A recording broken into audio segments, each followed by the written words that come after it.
Echoes of the past. French, McEnany, Moran, Brown, Gate, and Simmons. A rivalry that dates back more than a century writes its next chapter tonight.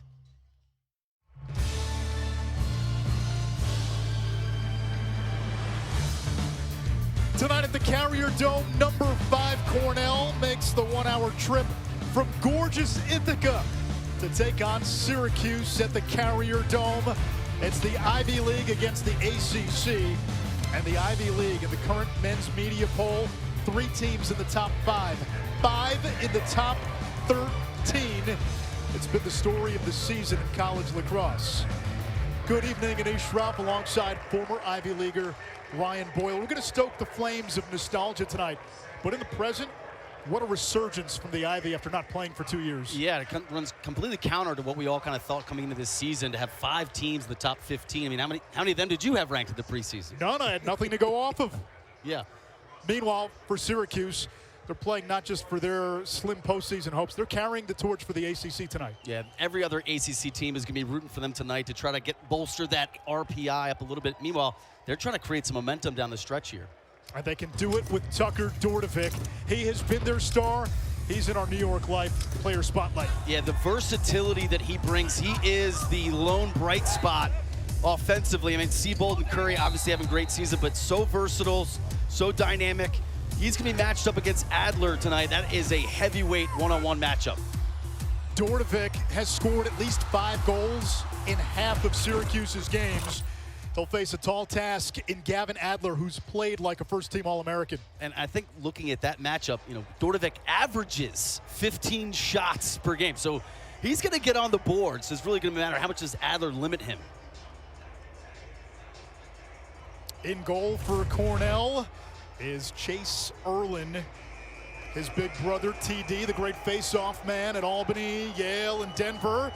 And TD on the Syracuse sidelines. He's a volunteer assistant coach. It's a nice little sibling rivalry they have, and we're going to have TD with the headset on to begin the second quarter. You wonder how much he was involved in the scout there for the Cuse shooters? Meanwhile, Bobby Gavin has been under fire. The last 2 games, Syracuse opponents have put 82% of its shots on goal. To the opening faceoff, Angelo Petrakis for 5th-ranked Cornell, and Jacob Falk for the Orange. This is an area where Syracuse may have an advantage, the faceoff X. Yeah, Falk has really stepped up his game. Obviously, TD Erlin, I think a big part of that, specifically the mental approach, kind of bouncing back after losses. But that is the Cuse recipe for tonight. Can they create a mathematical problem with just so many more possessions than Cornell? Both teams banged up tonight. Cornell on short rest. They beat Harvard on Saturday. Syracuse coming off 2 straight losses to Notre Dame, and then Thursday at Albany. There's Brendan Curry on the invert. He's got the short stick matchup. Feed in front to Mikey Berkman, and the Orange on the board first.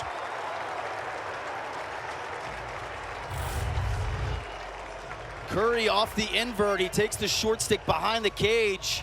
Simple dodge. The slide comes right to his face, so he's able to identify Berkman directly behind the slide. Good job by Berkman cutting into that area, settling down, and presenting a target for Curry. 14th goal of the season for Berkman out of Windermere, Florida. Moved into that starting attack spot vacated by the injured Owen Hiltz. And here is Petrakis. It looked like he had it for a moment. He's coming off his best game. A chance now for Syracuse. Transition. Shot wide by Carter Rice. And Berkman has the backup.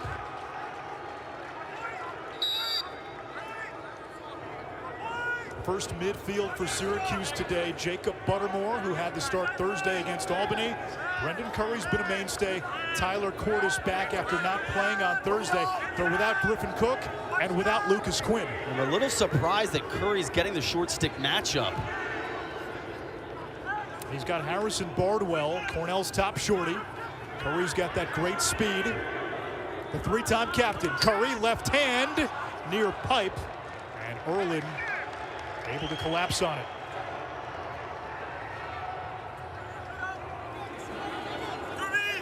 So 2 possessions by Syracuse, 2 inverts.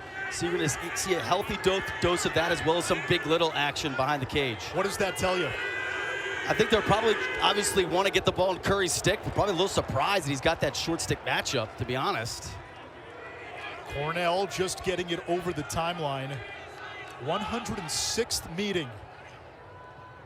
Here's John Piatelli, their top goal scorer. He scored 100+ in his Cornell career. Now Billy Coyle getting another start on that first midfield with Aiden Blake out. Hugh Kelleher. He and Matt Licciardi play catch. Starting attack, Michael Long, John Piatelli, CJ Kirst.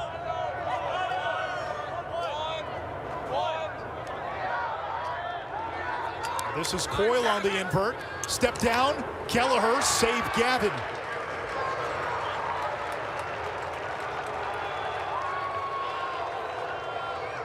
And that's big for Syracuse. Cornell has had a ferocious ride this season. Teams clearing under 80% against the Big Red. To get it out quickly is big. And a strong start for Gavin. That was a legit scoring opportunity with Kelleher and that step down. Can Syracuse get anything from this second midfield? Mateo Corsi, Matt Mangan, Jackson Birtwistle. Corsi gets top side. Now here's Tucker Dordevic, one of the top goal scorers in the country. He can go with either hand. Right hand too high. Siebold, the backup. By the way, Owen Siebold, Highland Park High School, Dallas. Pretty good weekend. Scheffler, same high school, won the Masters. Here comes Dordevic. There's the slide. Dordevic keeps it. Over to the wing. This is Mangan. Shot to score. 2-0 Cuse. It's Birtwistle. You're going to see Birtwistle kind of strong right to left split down the alley. Not a ton of angle there. And it looks like Erlin actually got a piece of this. Now that's one where you normally trust your goalkeeper to come up with it. You saw that slide coming a little late. But I think Erlin's got to make that save.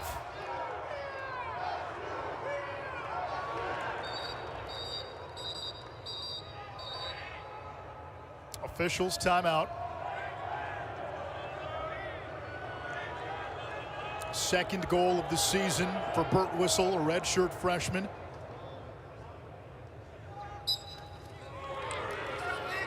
Petrakis wins this one to himself.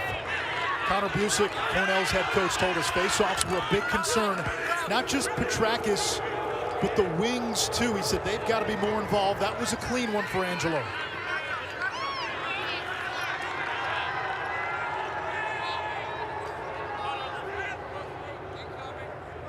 Second midfield getting run now for Cornell. Alex Holmes, number 29. Spencer Wertheim, number 31. And a local product, Ryan Sheehan from West Genesee High School just down the road. Sheehan wears 18. Here comes Michael Long, coming off a 7-point game. Now Wertheim, he scored in back-to-back games. Great ball movement, Sheehan. Piatelli. Looking to maneuver around Clary. Great feed on the inside. And Gavin takes that one away from Long, his second save. Really strong possession there by Syracuse defensively. That slide and rotation. Cornell counter with some beautiful ball movement. Obviously don't love to give up that shot on the doorstep, but thought that was pretty good defensive stop. A good early sign for Syracuse. Goals from Birtwistle and Berkman as Siebold comes around the bend and makes it 3-0. This is a Syracuse team so reliant on Dordevic, on Curry. Siebold has been the third piece. They've gotten scoring from complementary pieces early. And that's really huge for them, right? We referenced Curry, Seabold, and Dordovic. You know, who else was going to kind of step up beyond that? Seabold has been a constant. You see the numbers right there kind of jump off the page, but they're giving a lot of opportunities to young guys. It's really just a matter of can they take advantage of it. Fobb in an ambush, lost it to Petrakis. Chance for Cornell. Petrakis, yard sale. Kennedy picks it up. He's a threat in transition. He's got a trailer. All the way, and a long pole goal for the Orange. Sam Alexo, his 4th of the season, and the Cuse with an early 4-0 blitz. You kind of had this feeling coming into this game after the Albany game on Thursday that they were just going to come out with a lot of life. You saw the diving check, pole to pole, why not?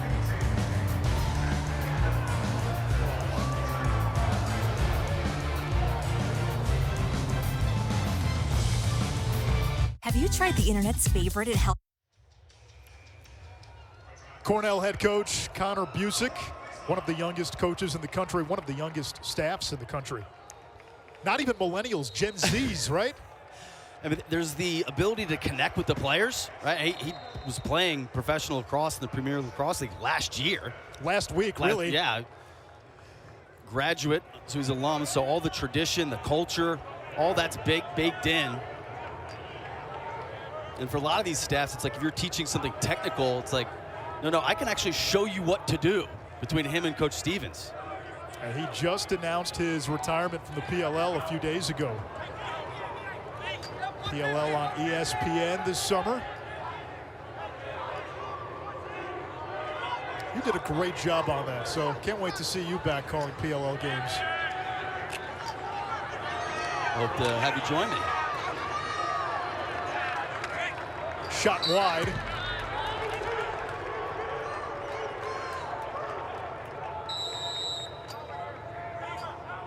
Here comes Michael Long. Snakes. Ooh, and sandwiched.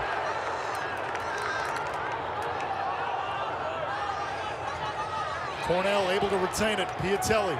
No reset. Shot clock down to 17. Syracuse physical early. Another loose ball. Whoa, that was clean. And he was in the crease.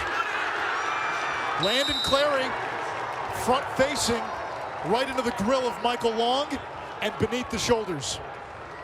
Yeah, credit the officials. Sometimes you see these big hits and it kind of automatically generates the flag. All those, to the naked eye, seemed fine. The Orange imposing its physicality. Challenge here for Cornell. You played Saturday, and now a quick turnaround Monday. Yeah, there's the physical turnaround. Then there's the emotional turnaround because you still got Cuse in the dome, right? And then the mental part is like, there's no scout. It's like, we just got to play. Like, there's not enough time to build in a lot of strategies specific for your opponent. Another good look by the Cuse there. It hit the pipe. And Ryan, that was Curry again on the invert. Yeah, so another reason why you would invert is kind of slows the game down a little bit, eliminates transition. So if you're trying to help out your defense, that's one way that you can do it from an offensive perspective. And again, the big matchup defensively for Cornell, Gavin Adler against Tucker Dordovic. We haven't called Dordovic's name much early, so it may have to be the supporting cast. Alex Holmes, freshman out of Virginia, against Damio Latamoye. Over to Ryan Sheehan. Sheehan scored his first career goal against Harvard over the weekend. Now Piatelli. Lowers his shoulder. Defended well. Long, so dangerous from X. Has his man hung up. Shot clock at 15. Cat and mouse. Piatelli. Stop by Gavin, his third. Really good job there by Gavin, reestablishing position on that pass from behind the cage. That's so difficult for a goalkeeper. identified the shooter, got big as quickly as possible, soaked that with his chest. Syracuse will wait for its offensive personnel. They go to work against what is a veteran close defense for Cornell. Jacobs against the ball carrier. There's the cutter. Now Curry. Draws the slide. Dordovic fitting inside. Pass is dropped. Berkman couldn't handle it. And Cornell recovers. It's Michael Bazzi. Didn't love the spacing there by Syracuse offensively. You could see Curry kind of dodged right into Dordovic and thought that was a little bit of a force there. Intercepted. Unsettled opportunity. Over to the wing. That's going to belong to Cornell.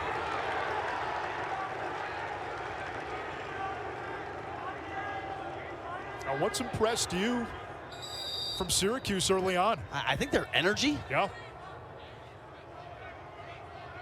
Now, this is a team with its back against the wall. They're 4-6.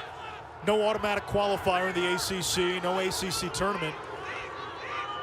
To have any chance of the postseason, you've got to be at least 500 to get an at-large. That's the only hope for any ACC team.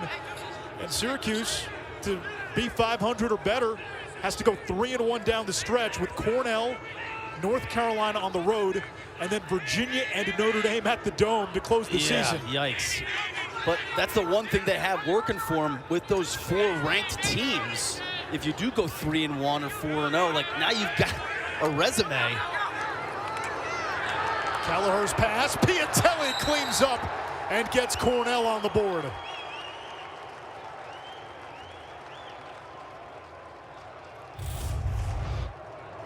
And Cornell really fortunate to have this end up in the back of the cage. It's a force inside, and the ball just kind of trickles through to Piatelli. Opportunistically picks it up and buries it before the slide comes. So sometimes you just need the ball to kind of bounce your way. Piatelli, a 2-time captain, the 116th goal of his career. 5th-year senior. For his career, a 40% shooter.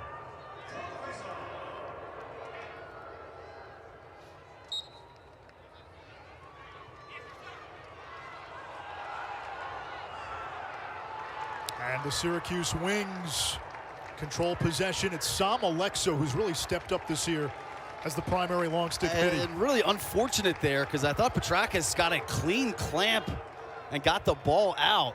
So that's one, as a Cornell fan, you're like, we got to come up with that one.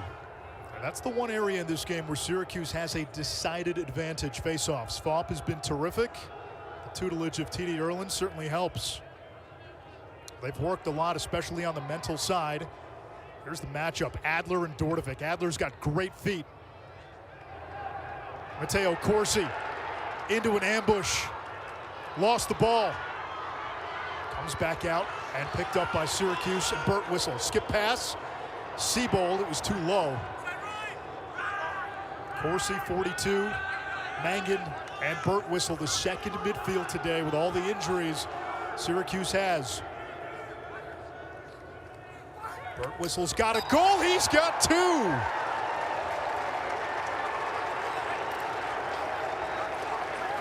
Ryan, it's 5-1, and Tucker Dordovic hasn't found the back of the net yet. Yeah, it's spot on in terms of the other guys stepping up.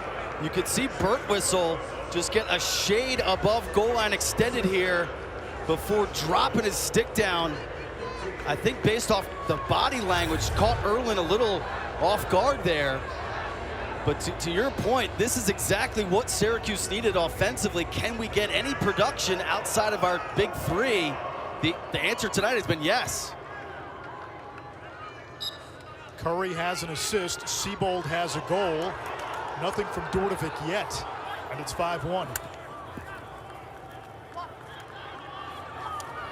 Syracuse just quicker to every ground ball. Another chance here. Shot on the run, and a goal by the Orange. It's Aviles. The second of his career, and it's 6-1 here in the first.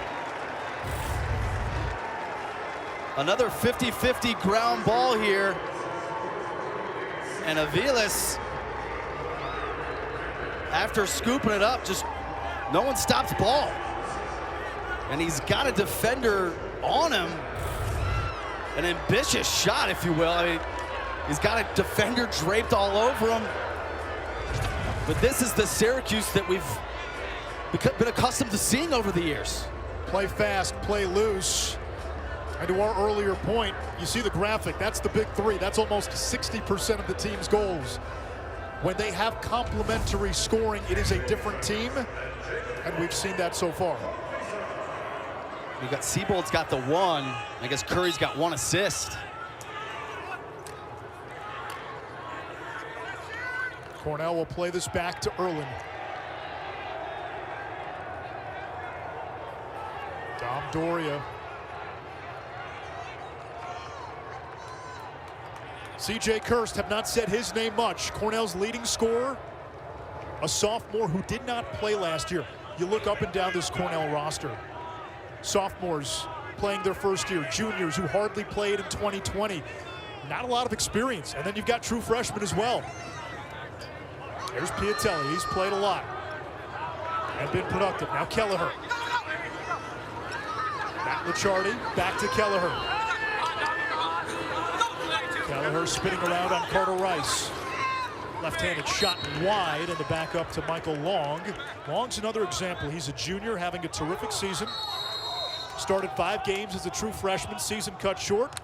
The Ivy didn't play last year. Kirst. Help was coming from the backside there, disguised well. It was Kakemo, the Yale transfer. Bounce pass, Long over to Piatelli on the wing. Ball hits the ground. And it'll stay with Cornell, closest to the ball when it goes out. Awarded possession.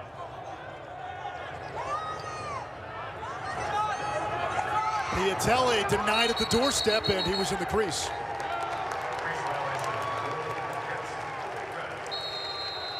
Late shot clock there. So Piatelli just trying to make something happen. Sometimes those low angle shots also generate resets a little bit easier. And there is that dangerous ride. Piatelli gets it back for Cornell. They've got numbers. Go to the rack. Taking too long. Kirst hits the crossbar. That's a shot, so it'll reset the shot clock. And Christopher Davis picks it up. Davis, had his eyes been up, he had 2 guys open in front. Would have been a slam dunk for Cornell. Yeah, just move that ball quickly. He would have been all by himself with Gavin. Billy Coyle, and Gavin never saw it.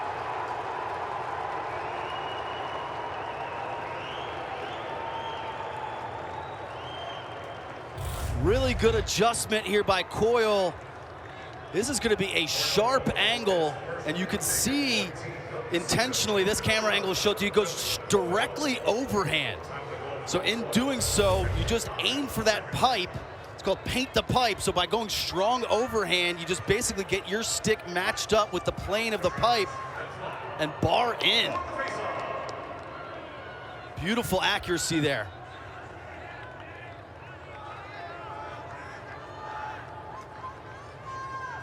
Final 54 seconds of this opening quarter. An upset brewing. Jacob Falk wins the draw for the Orange. Falk this season came in at 59%. How about this matchup? Dordovic against Gavin Adler. Adler's feet, I mean, he can match feet with anybody in the country. And that really is kind of what makes up for maybe his lack of height, which we referenced specifically with Coach Busick. It's like he's a tough kid, but like his feet, to your point, is exactly what allows him to stay with all these quick attackmen. He's only 5'8". Jacob Buttermore cashes in to make it 7-2. He had a hat trick Thursday against Albany in his first career start. Good find here by Cordes, and Buttermore, a little hitch, and then get to the middle. This approach angle's not the best. You want to take away the middle of the field. So well done by Buttermore at that little hitch. It enables him to get way better shooting angle there. And Cuse is basically win the face-off and score right off of it. They've done that 3 times, maybe 4 here. Thaup up ahead to Siebold. He'll dodge from the wing against Ian Jacobs. Siebold around the bend, backhanded shot not there. And the backup belongs to Cornell, Danny Bacafola. 4.3 seconds to go. Chase Erlin in goal for Cornell. 0 for 7 in this opening quarter. Cornell heaves it downfield. Gavin scoops it up. Quarter number 1 in the books. The Orange come out on fire. 7-2 they lead. We'll talk to their volunteer assistant and the big brother of Cornell goalie, Chase Erlin. T.D. Erlin mic'd up on the other side. This is the start. 7-2 Syracuse, start of the second quarter. We are joined by Syracuse volunteer assistant coach T.D. Erlin, one of the best face-off men to ever play. And TD, you're quite the chirper on Twitter because your brother had a big game against your former team, Yale, earlier this season. We're going to put it up on screen for everybody to say. And TD, I know it's big brother stuff. This was harsh. You told Chase he's adopted and his parents don't love him. Wow. Yeah, well, just a dodgeball movie reference. Obviously, that was a fan favorite growing up, and if anyone knows our family, they're aware me and Chase are fighting for second because our little sister is definitely the favorite. How much input did you have this week with the Cuse shooters? Sorry, one more time? You broke up there. How much feedback or input did you have with the Syracuse shooters, given the fact that you know the goalie pretty well? Not too much. They're a way better shooter than I am, so they got it on their own. I just try to provide advice where it's needed, but they're way better shooters than I am, so I'm not going to tell them what to do. You have provided a lot of advice and guidance for Jacob Thaup, Syracuse's primary face-off man. What have you really emphasized in your work with him? Yeah, just the biggest thing is I think when you see a schedule that Syracuse plays, especially face-off-wise, he's going against weapons every single game, and I think just resetting, right? So Angelo got out to a good start for them in that first quarter, and I think Jay's just got to settle in, and he won the last couple, and he's scrapping out there and he's fighting. So just mentally getting him to reset, and he's going to be fine. He's an awesome player and an awesome competitor. Jay does a lot more for me than I do for him. That one hit the crossbar. TD, thank you, and we look forward to the post-game tweet. Awesome. Sounds good, guys. So coming out of that quarter, Syracuse got called an illegal stick penalty. And on Alexo, a long pole, very, very rare. So Cornell with a man up. It is an extra man unit for Cornell, firing at 41%. Opponents against Syracuse at 50%. It's been a weakness for the Orange. Kelleher over to Piatelli. Now CJ Kirst.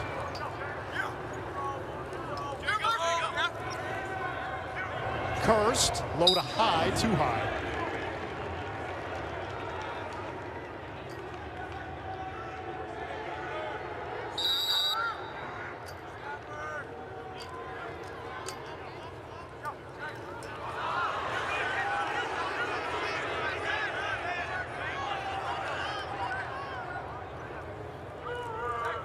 Feeding inside, and somehow that gets in.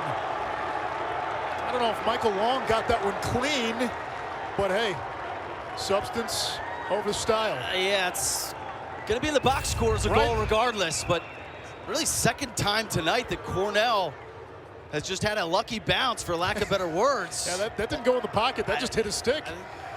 Was it off his stick? Or it might have actually been the defenders. Looked like Kakemo might have tipped that one in. There is a new goalie for Cornell, by the way. Wyatt Nust, who's played garbage time minutes the last couple of games. Not a whole lot, though. Only played 4 minutes this season. We told you Chase Erlin was 0 for 7 in that first quarter, so a change by Connor Busick. And sometimes those changes are also just a little wake-up call, like, hey, we're down 7-2 here. 7-3 now after the goal. And a face-off won by Cornell. And this is a big red team with wins against Ohio State, Yale. Beat a Harvard team ranked in the top 15 over the weekend.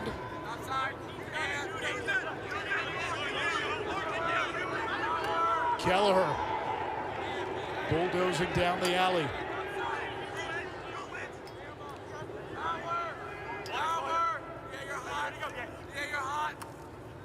Piatelli against Clary, back to Long. Kakemo picks him up. Kelleher working on Aviles. Good defense by the Orange. Now Licciardi, and the step on Carter Rice. The switch. Coyle, shifty dodger. Kirst was looking for that from Coyle. He wanted to go. There is Kirst. His pass altered, and that's going to be Syracuse ball. A good defensive possession there by the Orange. Yeah, didn't love some of the spacing there. You could see Kirst was on the outside when Coyle caught that initially. He wanted him to keep swinging that and go right into a two-man game. I think overall, though, for Syracuse to only have one goal allowed on that stick penalty, obviously you don't love getting that penalty, but kind of a net, like, all right. Syracuse gives it back up, offsides. You would think this two-game and three-day turnaround for Cornell really will test its midfield depth. They don't have a ton right now, but Piatelli is there. 7-4, second goal of the day for the senior captain. And it's a great look here by Coyle. You're going to see him generate the slide, and there's just no second slide behind the play. So easy pitch, catch, and finish for Piatelli. And for Syracuse, you give up 2 goals. One was on a stick penalty, and then an offside, self-inflicted wounds. And that is Piatelli's 3rd goal, 7th hat trick in his last 8 games.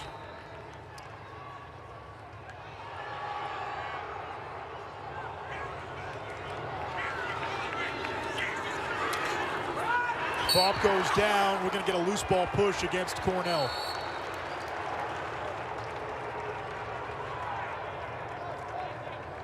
Dordovic has not had much room to operate against Adler. That's a matchup if Gavin Adler wins tonight convincingly. Go ahead, take the Sharpie, first team All-American. And you can see Dordovic's trying to be physical with his dodges, and Adler's kind of withstanding that and then just matching with his superb footwork. What was the note you had on Dordovic? 15 shots the last 4 games? That's an average 1 shot tonight. Curry over to Siebold, in front, Berkman, back pedals. Siebold again will dodge from X. Topside shot was bothered. It's got some English on it. Berkman picks it up near the sideline.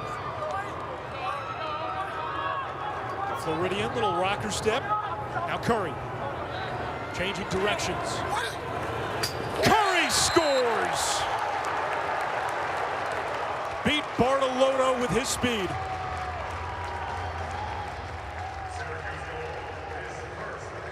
You could see the separation that Curry generates on this rollback, and then you can hear the accuracy ringing it off the pipe.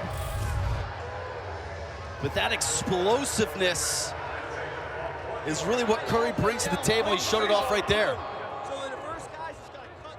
A 3-time All-American, a 3-time captain, only the second 3-time captain in school history. Peter Durth, the other. Cornell tried to play it back. Instead, they turn it over. Bacafola threw it away. And that'll go down as a face-off win, but no possession. yeah.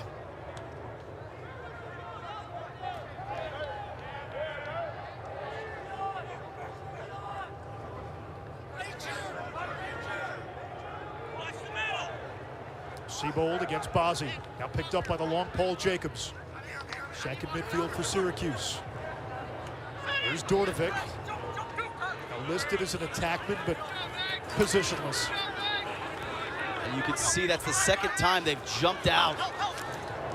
Dordovic's eyes lit up. He saw 7 instead of 77. Well, and it's the second time that when they've used a pick, Cornell's jumped that pick and gone for the quick double team. You can see the respect given Dordovic trying to get the ball out of his stick immediately in those situations. Berkman turned away from Doria. Now Matteo Corsi working on Michael Bozzi.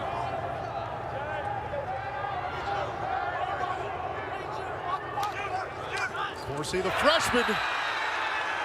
And another goal by the Cuse to make it 9-4.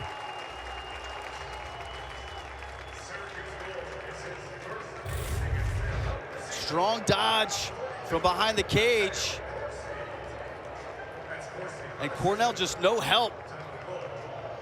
It looks like actually the defender's stick got caught up as he was trying to slide, and that slight delay is what enabled Corsi to turn the corner. 3 goals now from the second midfield for Syracuse. And coming into today, that was Corsi, Matt Mangan, and Burt Whistle. You didn't see that coming. They've got 8 different goal scorers. I don't know if we had them pegged for 8 goals this half. And Dordovic's got none of them, Right. so if you're playing bingo at home, you're losing badly.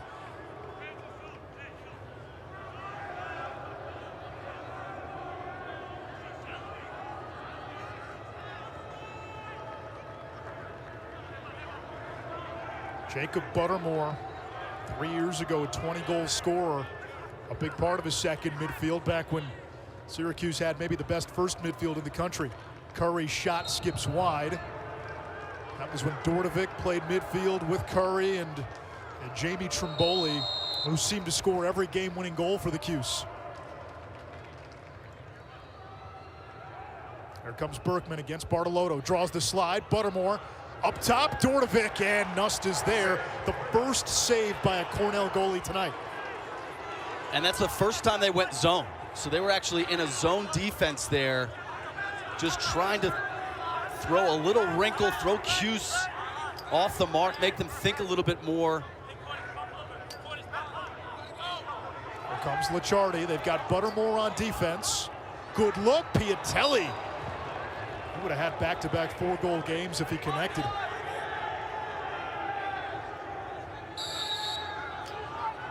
Here's Michael Long, 3 games this year with at least 5 points. And a timeout when that ball went out of bounds by Syracuse. They let Dave Petrobala call the timeouts. 8:35 to go. The Orange with a 5-goal lead on a Monday night in the Salter.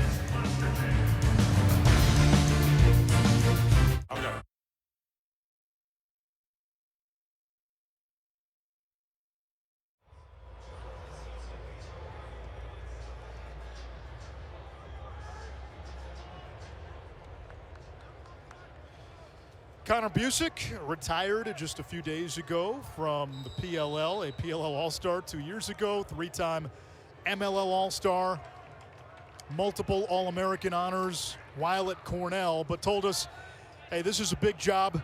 He's got to focus on being the head coach of Cornell Lacrosse.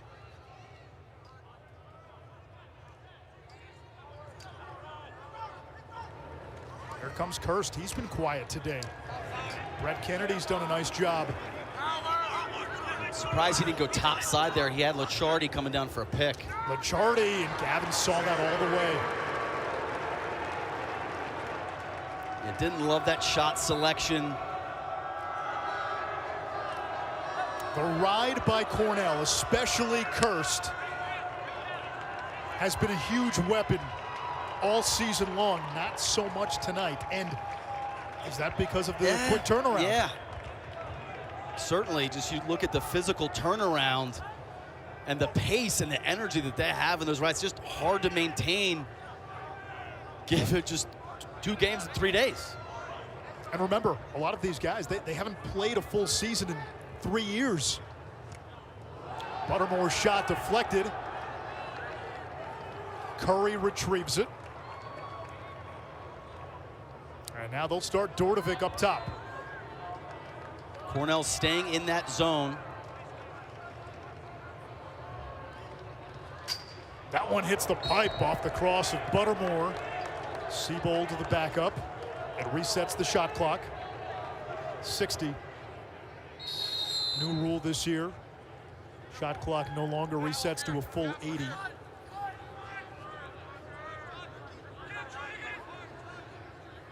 Now Dordevic.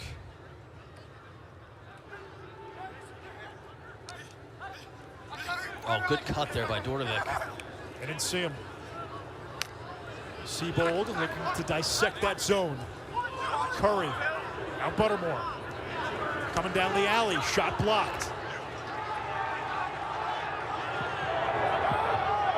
Now the ride by the Cuse. Buttermore forces his man out of bounds.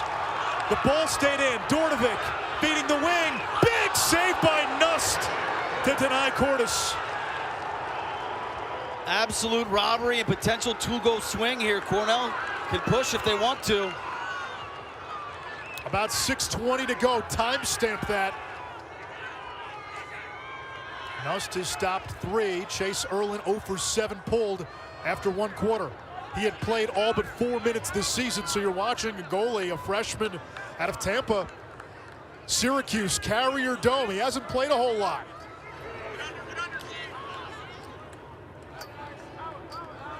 Michael Long against Kakemo, the Yale transfer.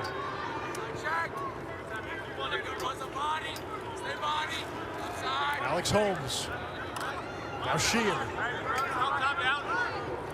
Kirst. Kennedy not ceding an inch. The crowd loves it.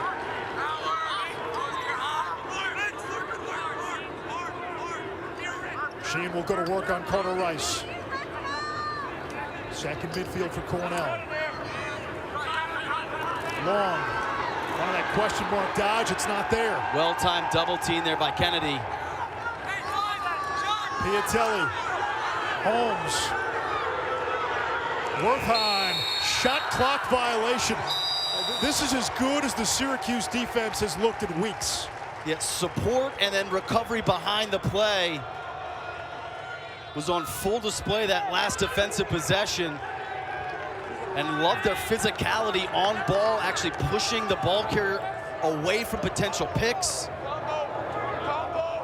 Ryan, one thing we've noticed today is how quickly and effectively Syracuse has gotten back in transition. Now that was an opportunity off that save. Yeah, you gotta love that hustle. And when you're struggling defensively, you gotta do everything to kind of help yourself out. Cornell sits in the zone. What's the plan of attack? Well, now it looks like they might have drifted out of it.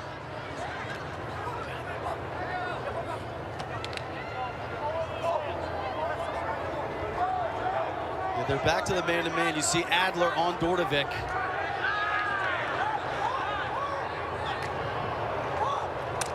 Dordevic, left hand, goes low! His first, and the bench is juiced. And here you're just gonna see the physicality of Dordevic.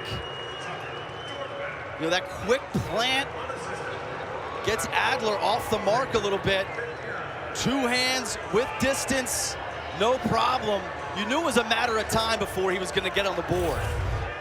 I know you went to Princeton, you're an Ivy Leaguer, you're smart, so you already know the answer. But if you didn't know Dordevic's handedness and you watch film, could you guess? Yeah, no is the short answer.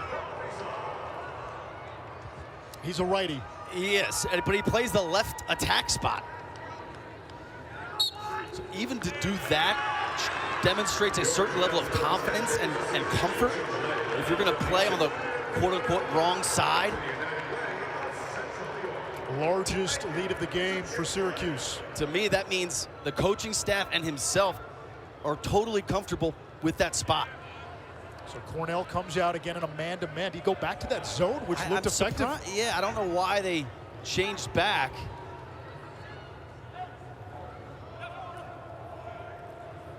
Down the alley. Now Curry. He's got the step. He gets topside, hits the crossbar. It certainly doesn't seem like in a one-on-one matchup that they can match feet with what Syracuse has brought to the table tonight. I mean, Curry, for example, he just won that individual matchup. He's won his matchup consistently. We talked about it in the open. The stakes tonight, they're high for Syracuse. They're higher for the ACC. The polls are what they are. The reality is the polls don't matter. RPI is the metric the selection committee uses. And the Ivy League is very well represented at the top of the RPI rankings.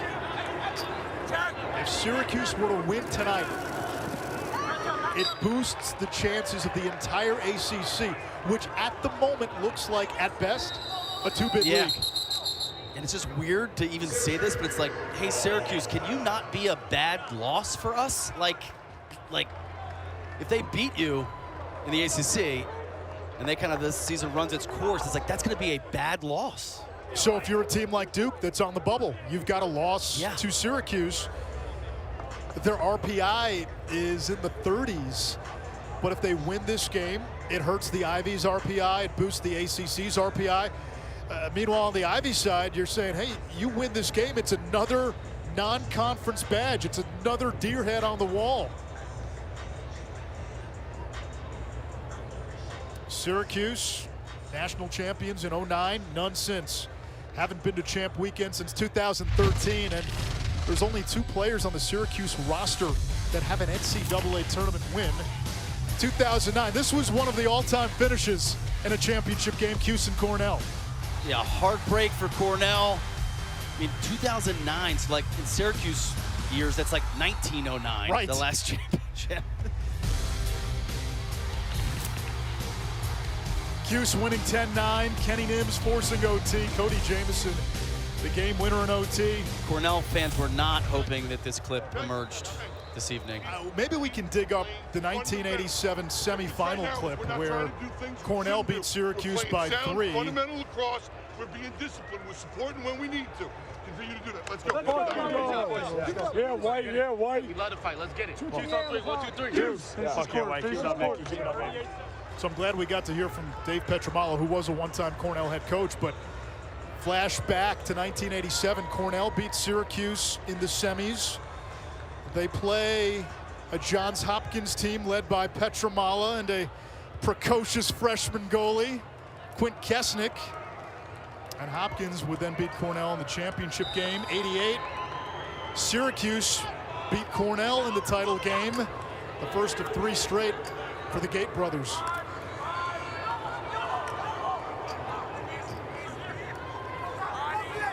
There's Piatelli, his 4th top shelf.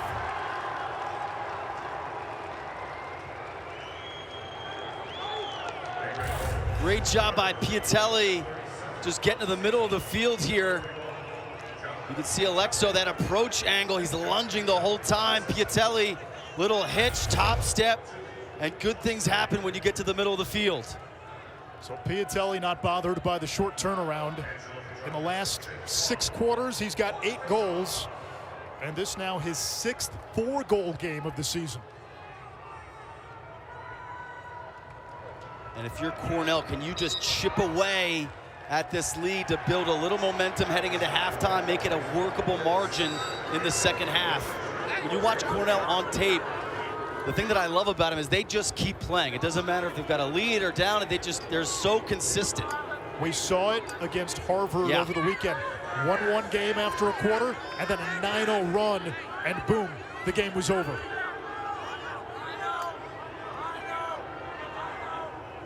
Two minutes until halftime. Stay with us for halftime. We're going to really go into the vault. Jim Brown and Dick Schaap. We'll hear from Jeremy Schaap, Cornell alum. His dad played goalie at Cornell, the legendary sportscaster. As Kelleher gets destroyed by Damio Latamoye, and a flag coming, delayed penalty.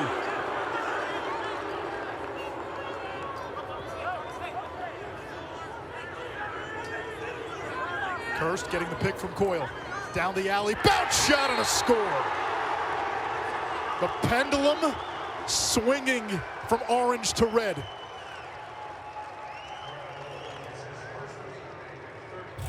They just really aren't phased, and they just keep grinding and going at it. And it was really only a matter of time before Curse was going to get himself going. That's a great matchup, him and Kennedy. Obviously, as the leading goal scorer, you would imagine he would get the respect, but to get that Kennedy matchup demonstrates the season that Curse has had to date. He's played like an All-American. The Cursts these days, they're like what the Stanwicks were a few years ago. Everywhere you look, there's one. In goal for Rutgers, for Lehigh.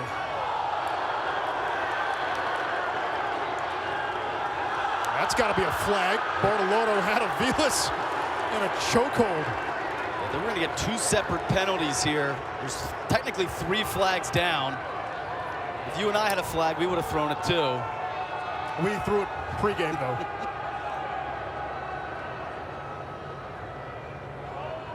And if you're Syracuse now, you can run this clock down, and then you can begin the second half with possession.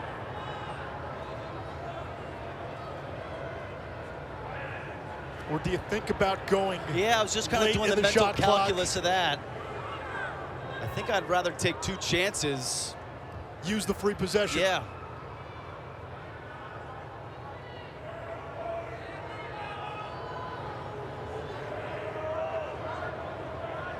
You go with what, 15? I'd go right with the flag down. Yeah, I'd hold a little bit longer. Here comes Curry. Over to the wing. Bang! Dornovic second.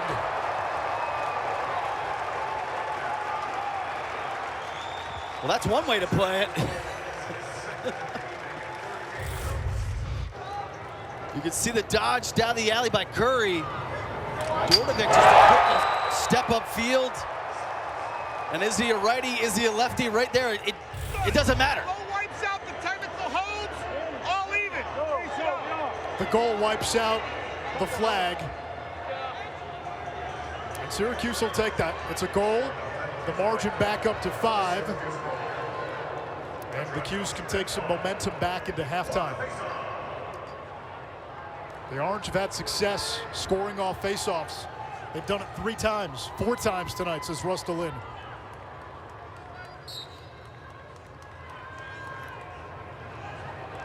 Petrakis and Faub locked up. Now the wings involved. 3 seconds. And half number 1 comes to an end. Monday Night Lax, we saw some physicality, some crunching hits. We saw and heard the sweet sound of metal. The Orange got off to a fast start. 11 goals in the opening half, the most Cornell has allowed in one half this season.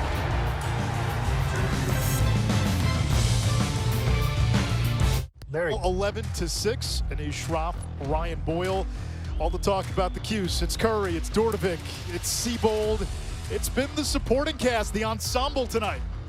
Yeah, and they were really waiting all season for this to happen, for it to come all at the same point, and against a top 5 team, no better moment. Best first half of the season for Syracuse, and Gary Gait was telling us this week, he's watched all these other teams come play Syracuse, and they have their best shooting game. The script is flipped. And we've seen it tonight, but more importantly, we've heard it tonight. I mean, how many shots have been piping in, demonstrating the accuracy of the Syracuse shooters this evening? For Cornell, what's the path to a comeback? Yeah, I think you got to create some savable shots. So whether that's man-to-man or zone, kind of pick a lane and stay in it. Right now, 2 saves the whole first half from the Cornell goalkeepers. Chase Erlin started in goal for Cornell, replaced after 1 quarter by the freshman Wyatt Nust. Erlin was 0 for 7. Nust, 2 out of 6. And I was looking during halftime, I was curious if they would go back to Erlin. They're going to stay with Nust. You know, for a lot of goalies, you talk about kind of the dome and being able to see the ball, track the ball. It's certainly difficult to begin with, especially if you've never done it before. A freshman who had played 4 minutes and 5 seconds all season prior to tonight. Welcome And to college lacrosse. both of those appearances came in the last 2 games that were decided, really. And now you got Syracuse in the dome, down 5. Tall task. Faup and Petrakis at the face-off X. They've taken every face-off for the respective team. Faup is 110, Petrakis 8. Make it 11-8 in favor of Faup. Face-off violation on Cornell, and Syracuse has it first. One of the impressive parts for the Orange in that first half, so few turnovers, only 3. That has been an issue for them, and Cornell does a good job of turning you over normally with its ride. And Cornell is starting the second half in their zone. What that'll eliminate is that invert offense that we saw featured so heavily in the first half. Adler, the cause turnover against Dordovic. Accelerates across the equator. Now, that was Bardwell, excuse me. Here's Piatelli, 4 goals, 5 shots in that opening half. Back-to-back 4-goal games. And they had Bardwell on the crease for a split second. Credit Syracuse midfielders for getting back in transition. There's Piatelli, there's number 5. Big John Piatelli.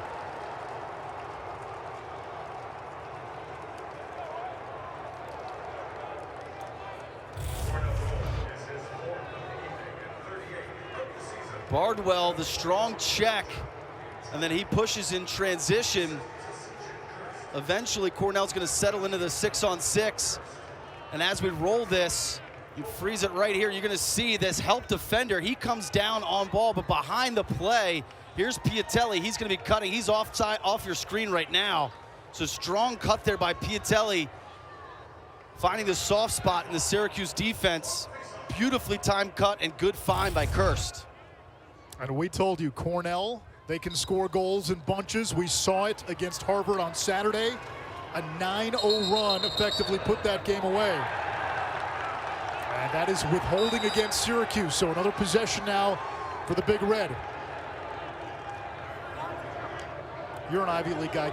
I hate to do this to you. Orange, is that a primary color? I just always think you're going to ask me some sort of like definition, so I'm good. Well, I said we have red and orange. Is orange a primary color? I don't think it is. Is it?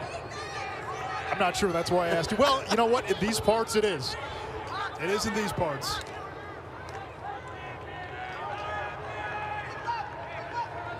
Here comes Piatelli down the alley. He's had the hot hand. 5 goals, 6 shots now. Coyle misfires. Michael Long has the backup. Long's dad, Steve, played at Cornell. Great feed, and he's got Billy Coyle. And all of a sudden, it's a 3-goal game. You knew Cornell was going to make a run. You got to imagine that first half fatigue played a factor. They regroup at halftime, and the life and the energy with which they're playing early in the second, it just feels different. Syracuse led by as many as 6. Cornell scored 4 of the last 5. And those last 2 Cornell goals, both off of off-ball cuts, off-ball movement. So when you get tired, sometimes you get stagnant. And to be fair, that's been a deficiency defensively all season for Syracuse. Another chance here.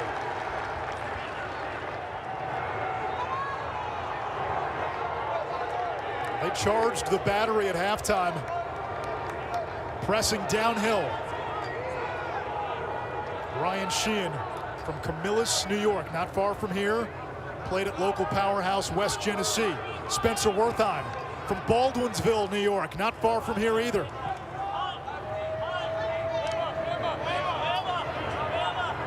There's a Heim a few booths down too watching this game.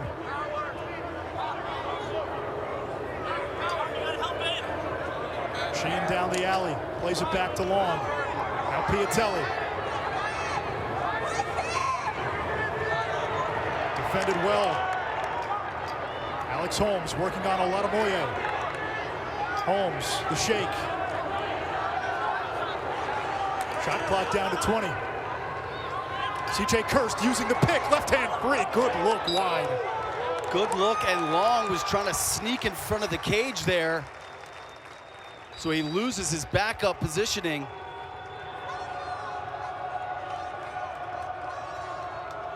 Those are shots that you're used to seeing Kirst get on cage, challenge the goalie. Syracuse has to get it across before that shot clock hits 60. They do. Dordovic on Adler.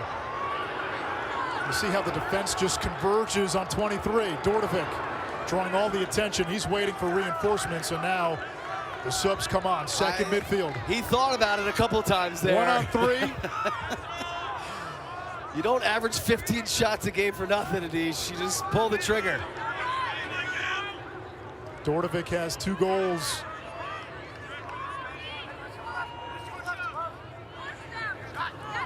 Looking for number 3. That's what I thought we'd see in the transition. Cornell staying in that zone. You've got Adler now picking up Siebold. Dordovic is all the way up top. Matteo Corsi over to Matt Mangan. Now here's Dordovic. He could have pulled that one too. He's got the short stick, Bardwell. Dordovic from long range over to Corsi. His shot blocked. It stays with Syracuse. Only 1 on the shot clock. That was not a save. Although it appears they may be talking about that. Yeah, you could see. I thought that shot was blocked. So, and it is a shot clock violation. To satisfy the shot clock, you've got to hit the pipe or hit the goalie, or it's got to go in. Yeah, that looked like it was off a Cornell defender. Referees got together to make sure they made the right call. You can see the Cornell defenders also kind of helping along. A lot of pointing, a lot of gesturing during that referee huddle. Big hit there by Alexo. Cornell able to clear. And that over and back occurred in the first 20 seconds of the shot clock. So no harm, no foul. There's Billy Coyle. He's got some shake and some sizzle. Yeah, he's got a little swagger, doesn't he? Yeah, he's been running on that first midfield now. 4 games in a row with Aiden Blake out. Kelleher's pass picked. Kakemo. Long's got to do a better job there of matching the trajectory of the dodge. Coyle stick checks it away from Kennedy. And this is a game where finesse hasn't always applied.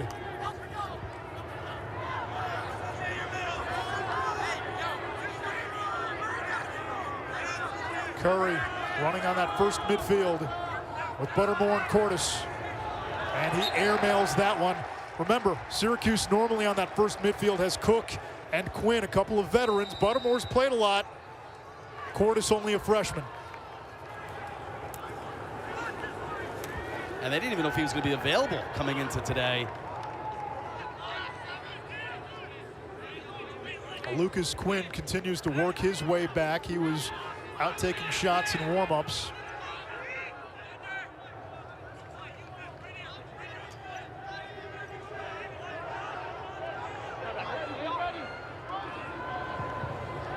Here comes Coyle again. They've got Buttermore trapped on defense. Coyle's isolating him.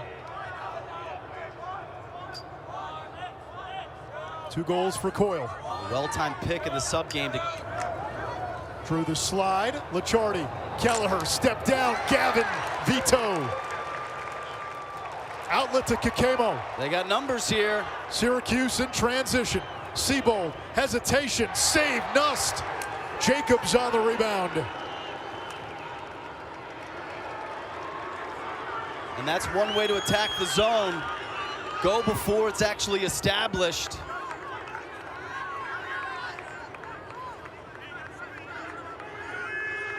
Four seconds to get it across. Not going to make it. 1 second. That's going to be a violation. Syracuse will have the quick restart. Max Rosa runs off.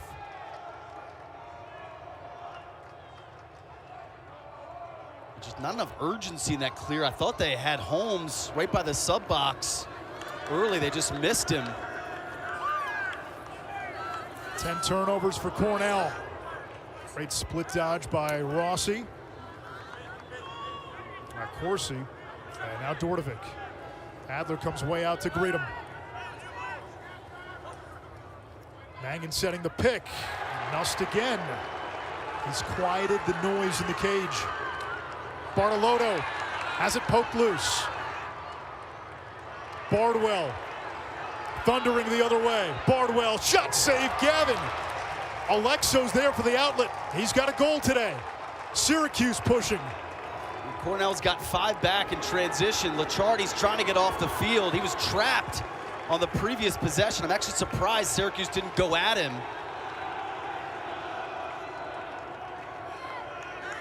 The Orange have not scored in this third quarter.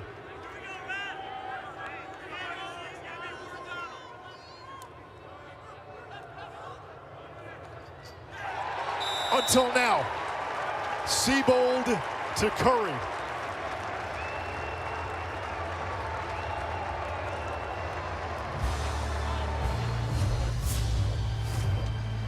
Beautiful little cut here by Curry, and with a sharp angle, just enough daylight on that near pipe.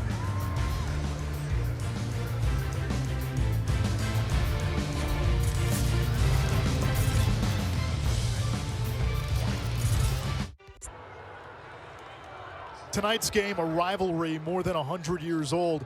Also a lot at stake for both of these respective leagues. Now the Ivy League has 3 teams in the top 5, 5 in the top 13 of the media poll. The media poll, for all intents and purposes, gives us something to talk about. Right. But RPI matters, and the Ivy has the best conference RPI out of anybody, which means when you beat up on each other, like the ACC did a season ago, the losses don't hurt you. It helps you. Obviously losses don't help you, but yes, the league itself, you're going to get wins and bolster yourself. ACC, they need some juice here. They do, and for the ACC, again, right now you're looking at a 2-bid league with no AQ. If Syracuse wins this game, it raises the entire RPI of the conference. It helps the Duke, it helps the Notre Dame, it helps the North Carolina. Now Virginia right now the closest to a lock in the ACC. And do you potentially eliminate an Ivy League spot? You could. You know, a team like Harvard, I think, still has a little work to do.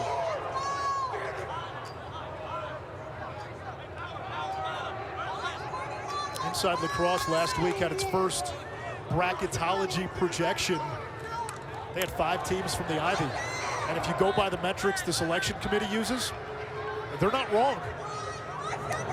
Still a lot of season left, though. Piatelli, a sock trick for 41. And Cornell again pulls to 3. And again from Kirst on the short stick. This long dodge eventually draws that second slide, that second defender. And Piatelli's just wide open right behind the play. You can see that second slide late to get to Piatelli. And he's been on fire tonight. His 40th goal of the season. Not a bad 3 days. 4 against Harvard, 6 tonight. Yeah, he's like, can we play again tomorrow? Like, let's go. Petrakis the face-off win. There's Piatelli. Now Kirst working against Kennedy, who's done a nice job on 15 in red.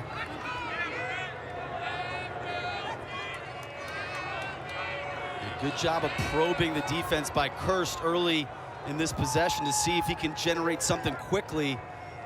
But credit Kennedy for the strong on-ball defense.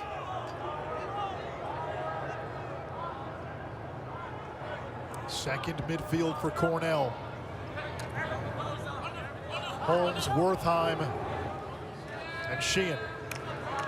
Kirst Kennedy forces him to the ground.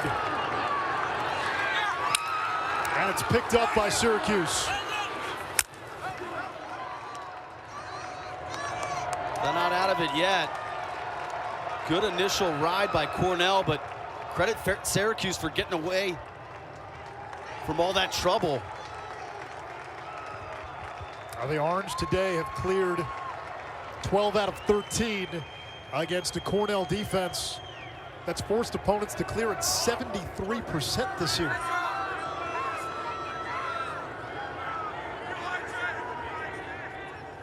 Cornell staying in the zone whenever they can get defensive personnel on the field. Curry hit the pipe. Really the exact same action that he just scored on moments ago. Trail check coming from Curry. Bardwell able to catch it. Doria's pass. Got the long poles. Alexo and Bartolotto. And we're going to get a loose ball push against Buttermore. Cornell ball. That's the right call. Well, offensively, Ryan, John Piatelli has connected on 6 of 7 shots. The rest of the team 3 out of 17. Here's Hugh Kelleher.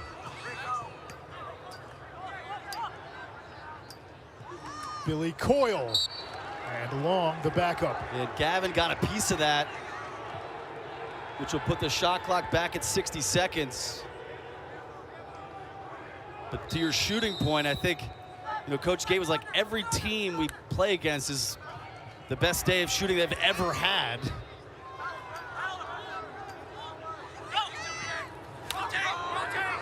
Kelleher, Piatelli. Coyle stings the corner. A hat trick for Billy Coyle.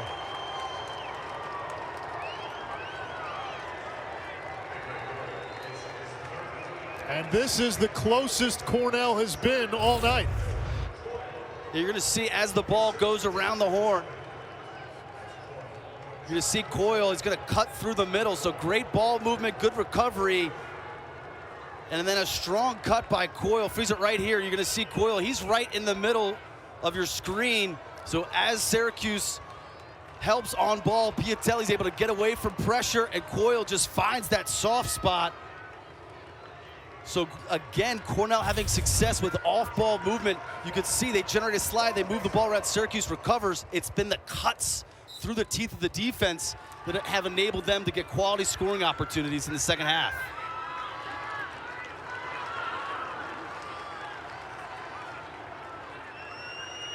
All the attention on 41, and Billy Coyle got free. Bobby Gavin, surfing champion, Virginia transfer, gets it across to Buttermore.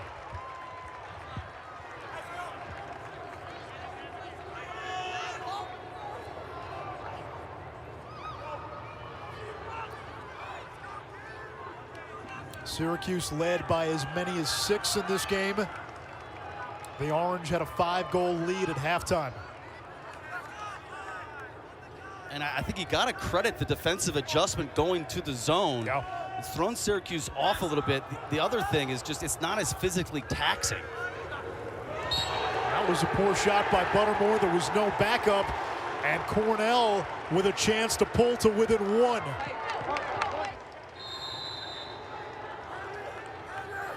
You know, 2 games in 3 days. What can you do defensively to save your legs? The zone has enabled that a little bit. A great point. Connor Busick, Cornell's head coach, telling us that 3-game stretch against Penn, Colgate, and Dartmouth, he felt his team was hitting a wall. Spring break helped. A chance to reset, relax, get some rest. And they beat Harvard by 8 goals on Saturday. I'd like to see Kirsch get involved in more 2-man games. Kennedy's done a really good job in that individual matchup. How much can you use picks to try to change that dynamic? Wertheim on the invert. Was looking for the middle, and Piatelli, a sea of orange. Sheehan retrieves. Here's Long. Alex Holmes. Aviles. Strong defense. He's had a good game, huh? Scored a goal tonight. Kirst. Bouncer from an impossible angle.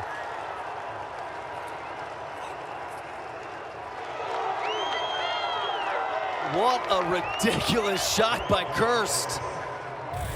You're going to see on this rollback, he's going to use his defender as a screen, so you can see he's got the short stick matchup of Rice. Syracuse trying to get support over there. Kind of the fadeaway jump shot, if you will, Anish.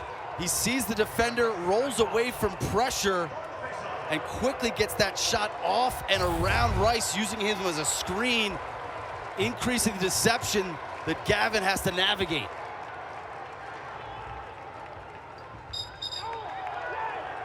And now face-off violation against Syracuse. Cornell down by as many as 6 with a chance to tie in the final minute of the third.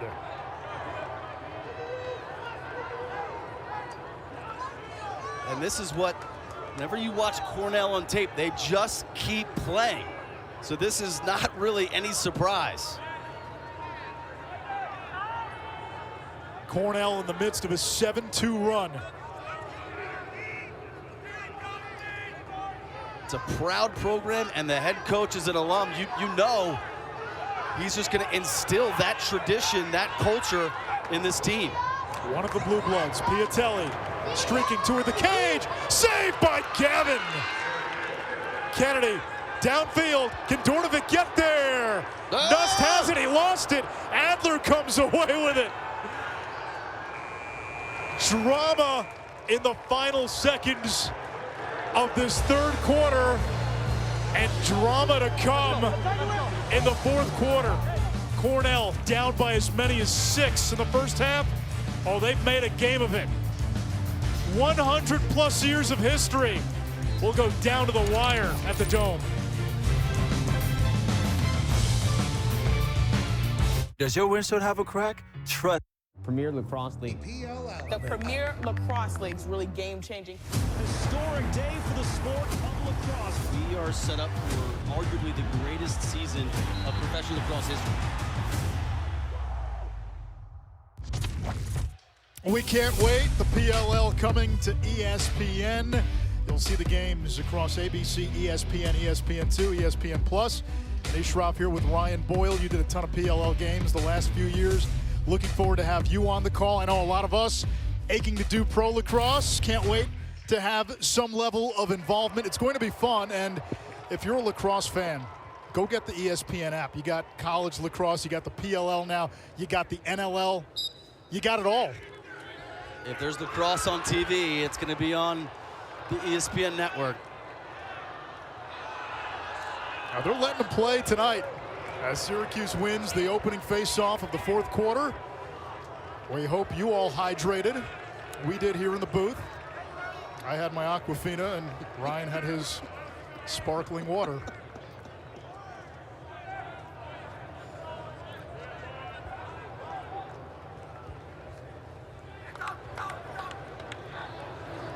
I'm surprised Dornovic isn't attacking that short stick in the zone more often. Dornovic attacks there, shot blocked. That'll sting Bartolotto. Dornovic corrals it back to Siebold. This is the closest Cornell has been since it was 1-0 Cuse. The Big Red have never led. Dornovic whistles one wide. 25 to shoot. Siebold will trigger.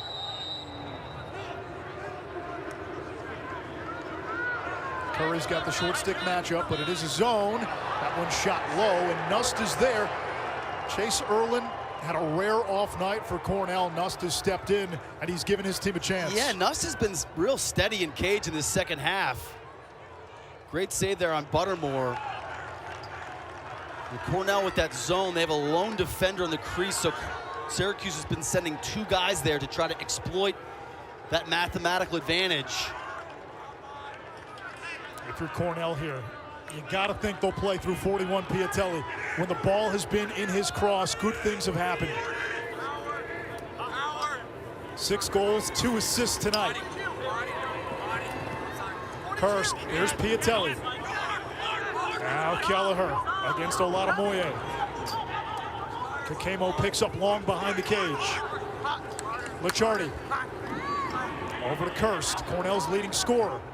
He could have taken that shot. 20 to shoot. Piatelli's got the shorty Rice. As the slide coming, that one hits the pipe. It'll reset the shot clock, and it'll stay with Cornell, a new 60. Good identification there by Piatelli. Matchup and clock awareness. Kelleher at 6'3", number 27 in red. 220, now long.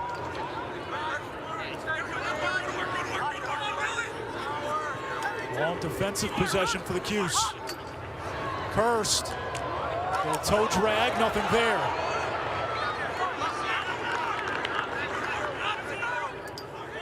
Kelleher's got the shorty now in Rice. Big right hand, and we're tied at 12.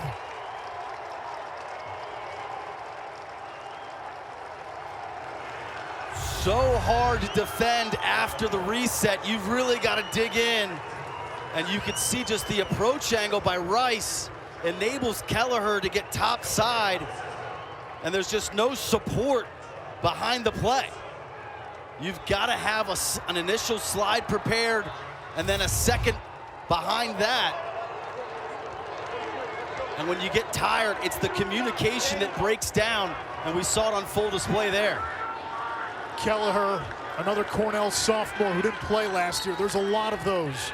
It's a young team, it's an inexperienced team, but they've rallied from a 5-goal halftime deficit, and now the Big Red a chance to take their first lead of the night.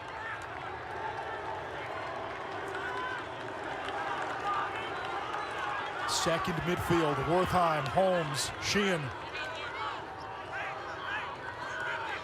Long Piatelli and Hurst, the constants at attack.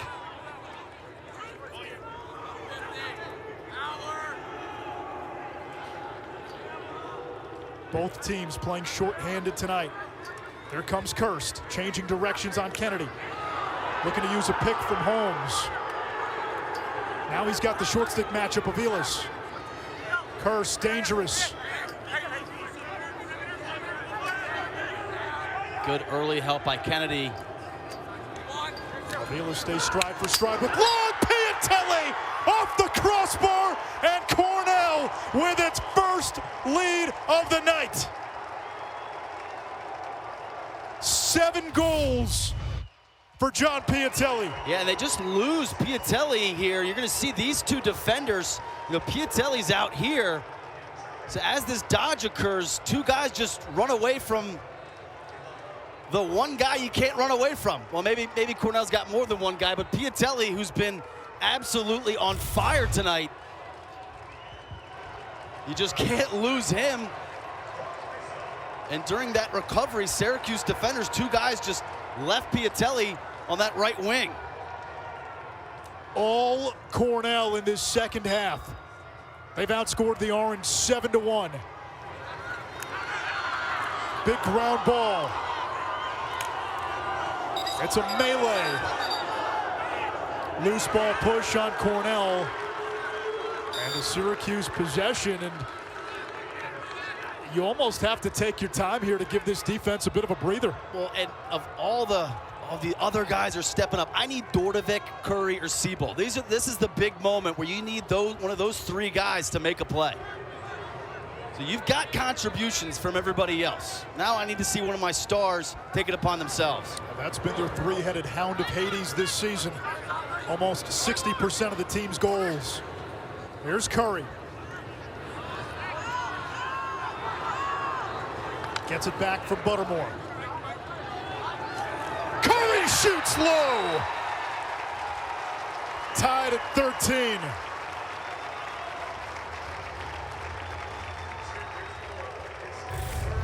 And just too much ground given up here by Cornell defensively. You can see Curry, like the thought bubble above his head, like, you're not gonna play me from here, so I guess I'll just shoot it. You've got to get out, get on his hands, have some sort of pressure. Jacobs was just conceding way too much ground there. It's like a three-point shooter. You're walking up to the line and, oh, you're not going to come out? I'll take it. Sure. Both teams even at the face-off X, 14 all. Thorpe and Petrakis have taken every face-off. One by Cornell. Somebody lost a stick. Popped into the air. Loose ball push. Cornell, Syracuse ball. And by the sound of it, I thought that check hit a helmet. No call by the official, so it must have been stick on stick or metal on metal. Curry running out of the box. Siebold calls for him. Here's Curry. He's got that great first step. Curry gets it back. Left hand in off the pipe. 4 goals for Curry. The orange bench explodes. And Syracuse retakes the lead. Yeah, they're just playing cat and mouse up top against the zone. Like, same thing as earlier. You've got to get out and get on Curry's hands. And if you don't, he's just going to make you pay. The hangry chef eating in this fourth quarter.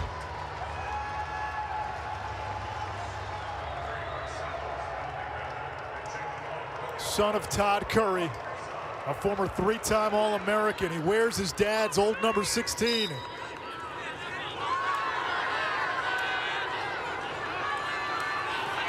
these face-offs have been a war.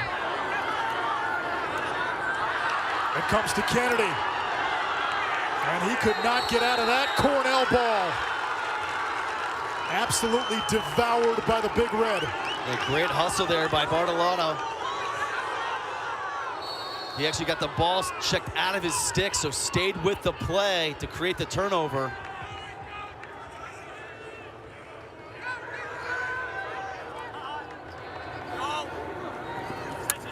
Licciardi over to Piatelli. Now Kelleher, a load to handle when he comes down that alley at 6'3". Coyle's got a hat trick today. Licciardi's been quiet. Got to step on Arosa. Kirst using the pick game. Down the alley. Shoots, hits the pipe. And Kennedy wins the hustle to the sideline. Syracuse ball. 8:46 to go in this fourth quarter. Gary Gait, inaugural season as head coach for the Syracuse men after a successful run with the women. And offsides, mental error, Cornell ball. And you got a Syracuse team at 4-6 as we get a flag down. The Orange looking to avoid their first losing season since 2007. That's going to be delay of game.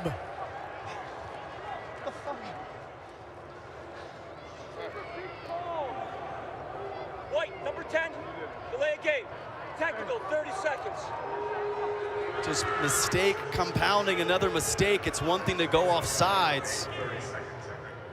And that's just a turnover, but then the delay of game now gives Cornell the extra man opportunity. You got to be disciplined in those situations. And this is huge. Syracuse has struggled all season long on the extra man. Opponents at better than 50%. Cornell 1 for 1 tonight. 2 for 2. Danny Cadigan is 3rd of the season. All have come on the man up. And the freshman from Long Island ties it at 14. You're going to see as Cornell spins the ball from behind the cage to the left wing. As we roll this, you're going to see a breakdown in communication on this carry. So freeze it right here. Here's the Syracuse defender who's kind of lost. Like, am I going to this guy? Am I going to this guy? And meanwhile, Cadigan just gets lost right there on the crease. Good identification by Kirst. Now Petrakis wins the face-off for Cornell.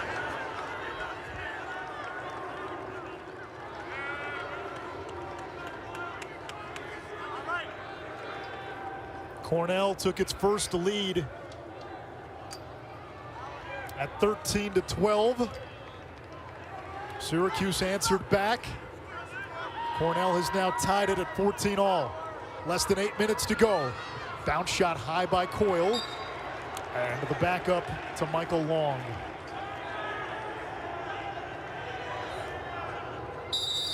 Long coming off a career-high 7 points against Harvard, using the pick from Licciardi. Got Kakemo hung up. Gavin hedges out of the cage. Kakemo jars it loose, cleans the carpet. The outlet to Rice.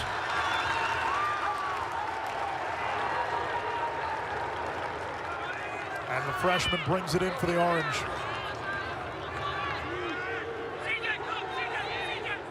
Ivy League against the ACC. Syracuse has an advantage coming out of the sub game. They're still a little scrambled here. Tyler Cordes over to Curry. 4 goals tonight. Cordes, left hand off the crossbar, and Siebold has the backup. They've had a lot of success with Curry off of this wing. The top defender of the zone has to rotate to Curry, but then you don't want to slide from that left wing because then it's going to leave Dordevic wide open. So they've been going back and forth. Here comes Curry. Buttermore spun around. Adler will do that to you. Now Dordevic.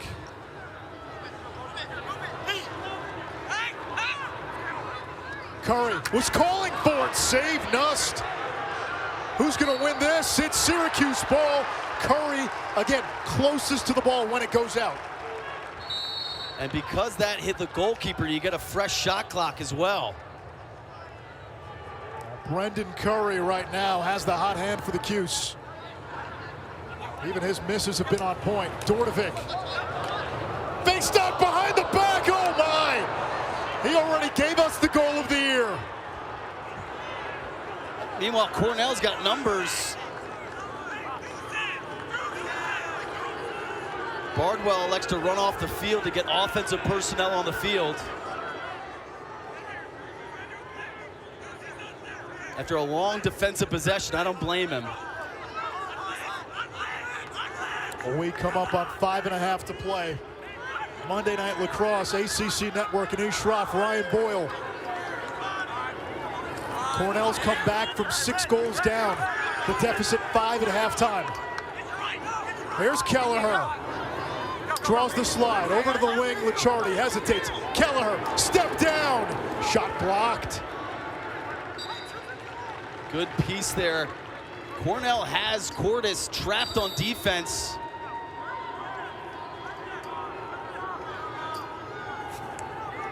Long circling the crease. Here, Licciardi's getting the 2-man with Kirst. There's the pick.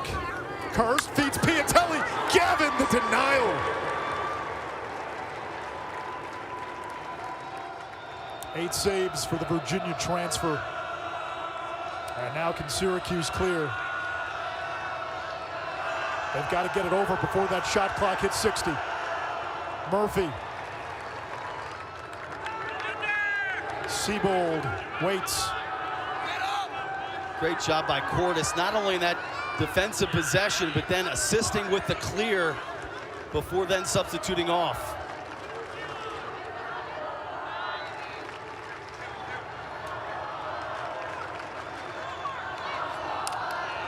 Dordevic from the wing, hammer! Ooh, just missed it. Dordevic today, 2 goals on 9 shots. Credit Gavin Adler, who was on him a lot before Cornell went to zone. Yeah, and Adler's really been the guy of late playing that top position of the zone, so he's been going back and forth because they just do not want to rotate off Dordevic. One of the top scorers in the nation. Curry skips to Dordevic. Shot clock dips under 20. Great check by Adler. Syracuse saves the possession. Shot clock at 5. Buttermore with 4. Skip, Curry, shot blocked, Cornell ball, shot clock violation. Cornell's defense standing tall. This is a veteran D, especially close. Jacobs a senior, Doria a fifth year, Adler's a senior, Bartolotto a fifth year. Bardwell, their top D midi, a graduate student. And that experience really shows in their ability to go back and forth between man-to-man and zone. Timeout. Bartolotto in trouble. They got to get it in the box first. Licciardi.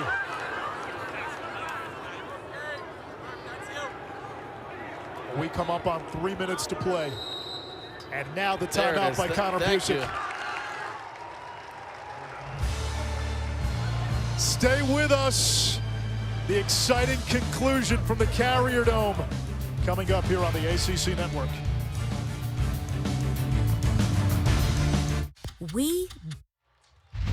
When we spoke with Coach Gate this week, he said seemingly every team has a guy that has a career day. Well, tonight it's been Piatelli with 7. Count them, Manish, 7 goals, and in a variety of manners too. He has been absolutely lights out, adding an assist for an 8-point evening. How about the efficiency? He's done it on 9 shots.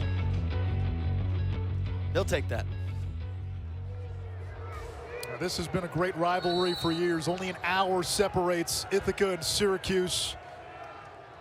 On that drive, you pass a ton of classical towns.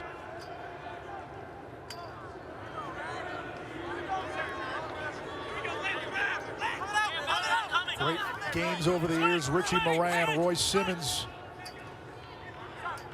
Another one today. Connor Busick and Gary Gate on the sideline. Really 2 first-year head coaches. Here's Kelleher for the lead. Wide. Syracuse ball. Great anticipation there by Kennedy on that run out. Those sharp angle shots enable a defender to get that early jump. Good read and reaction there. Buttermore slipped. Able to get across. And a timeout now by Gary Gate.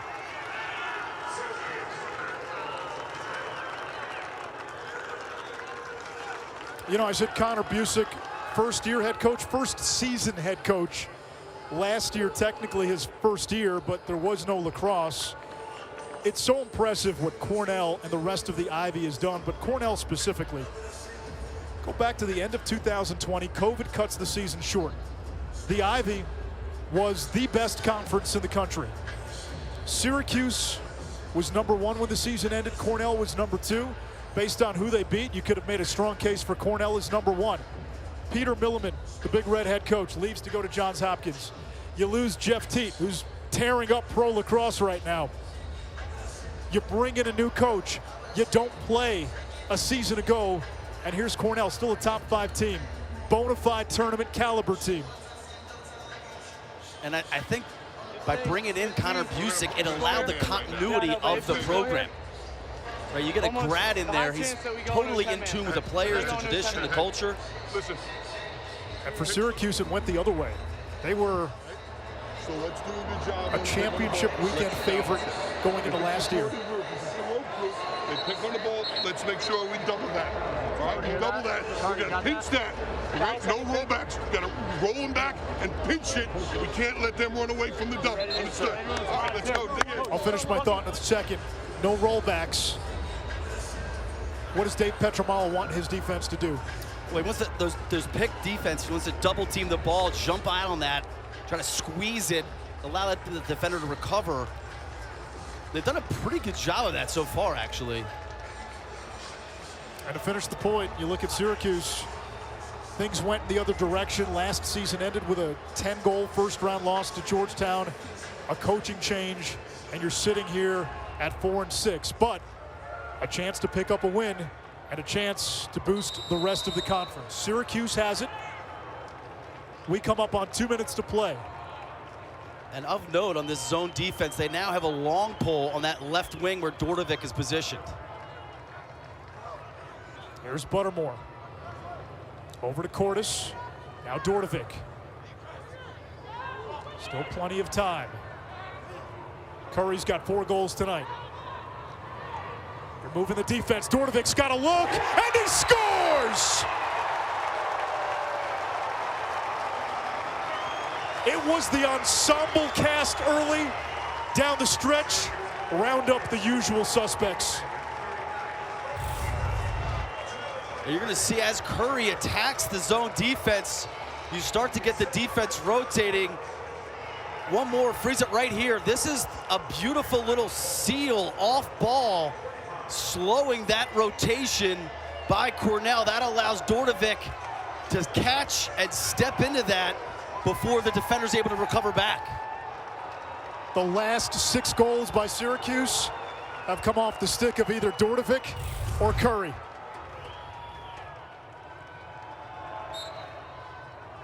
The Orange by 1. Petrakis wins the faceoff. Here's Piatelli. He's got 7 tonight.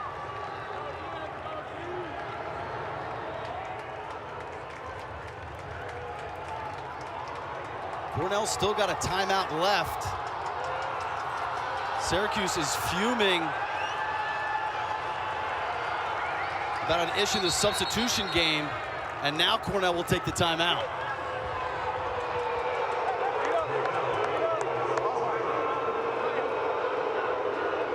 I think behind the play, they were arguing that Cornell was either offsides or had too many men. One and the same, to a degree, would have caused a turnover.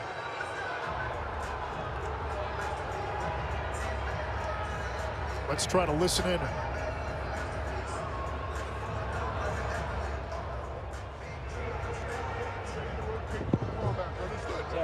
All right, so what they've continued to go back to is a pick at the goal line, a little razor pick, or a pick out on the wing for 15. All right, let's make sure we're not in no man's land. Don't hesitate. All right, if we can tighten and return, let's do that, but let's make sure we don't leave until he's back, and let's get some better support from the top down, okay?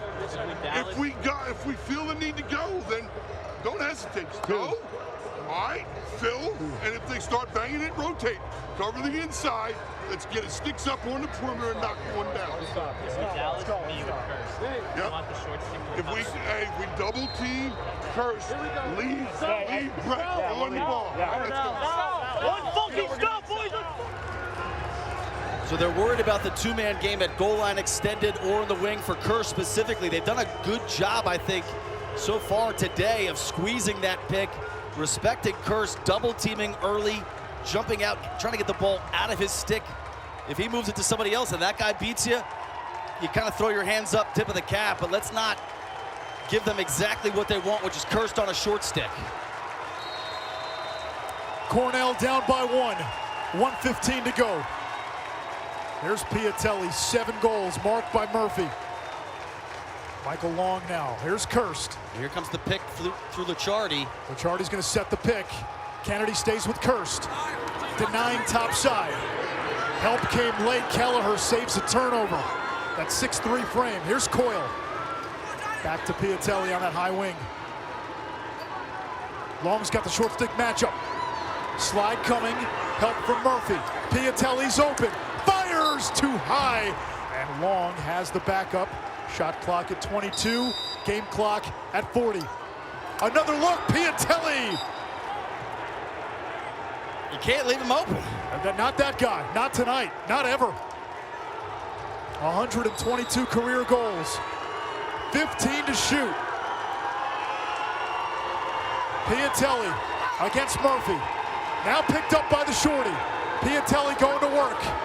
Feeding Long right on the crease. Tied at 15.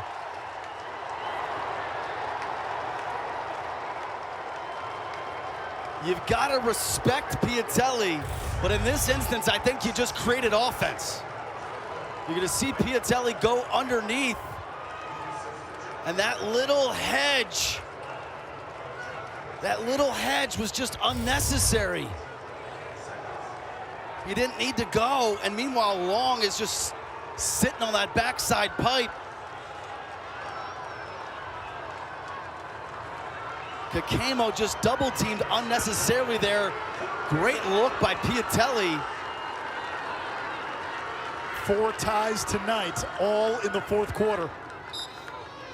Huge face-off. Will somebody win this in regulation?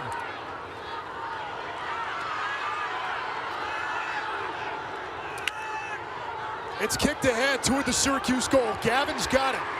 Outlets to Rosa. Dropped it. 5 seconds. Up ahead, it's knocked away. Bardwell for Cornell. And overtime on Monday night in the Cuse. Woo. Drink some more of that sparkling water, Ryan. Take a swig. Bacon's will still be open for us once this is over. OT at the Carrier Dome. Cornell and the Cuse.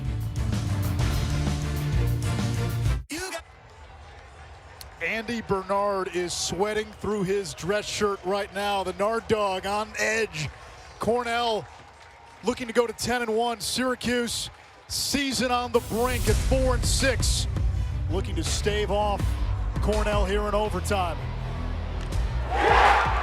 Tucker Dordovic gave the Cuse a 1-goal lead with less than 2 minutes, and then John Piatelli drawing that slide from Kakemo, finding Michael Long for the equalizer. 15 all. Both teams have 1 timeout. Next goal wins here in overtime. Put 4 minutes on the clock. Foff and Petrakis. Petrakis has won 16. Foff has won 16. Mark Silos took 1 face-off for Cornell. Been a fun battle to watch at the X.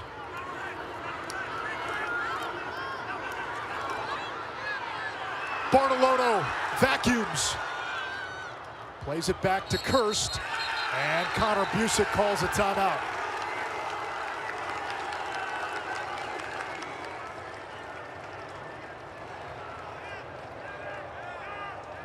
Great escape there. I've got to imagine, in some way, shape, or form, John Piatelli figures into what Cornell's about to do. Yeah, they try to kind of force it with Kirst earlier in that 2-man game between him and Licciardi. But a hot hand is Piatelli. Obvious statement. When he hasn't found the back of the net, he's been finding teammates. And we've seen that a couple of times, Ryan. Attention drawn to Piatelli, opportunity for someone else.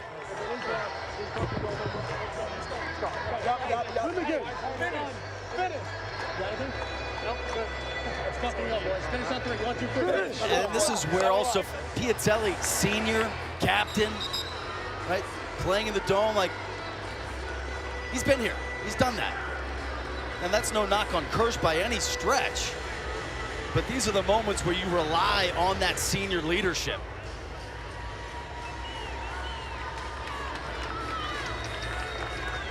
These two normally play every year.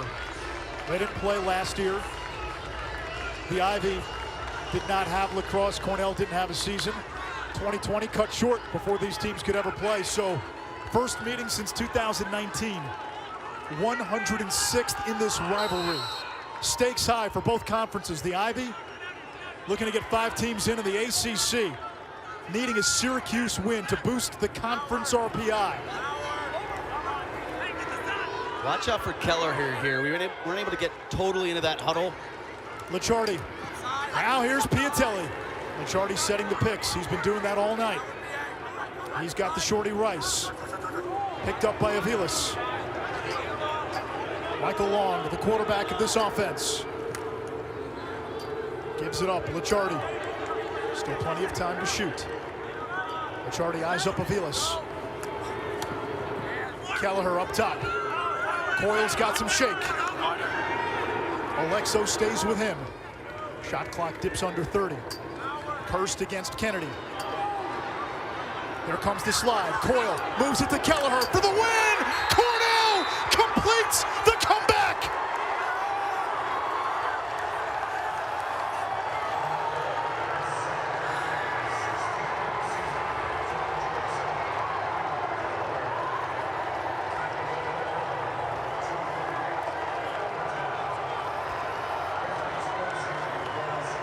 Two games in 3 days, and you're down 7-2.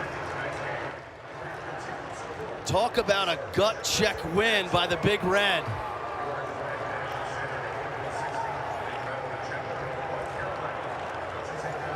You can see Kirsch draw the attention, good ball movement, and Kelleher finishes it with the step down.